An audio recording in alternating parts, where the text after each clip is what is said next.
Морозильник Позис. Это здоровая дыра. Фреон сразу выходит.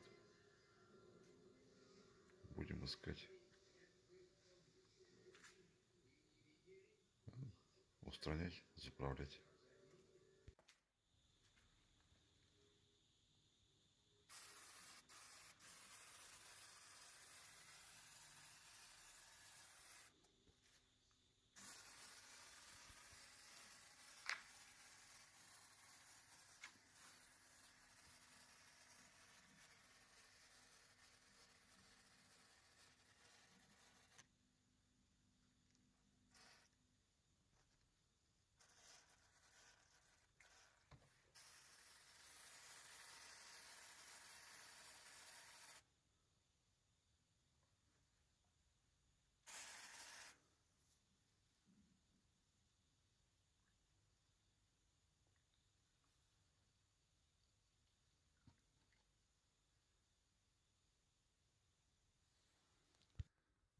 Все, поиск утечки закончен.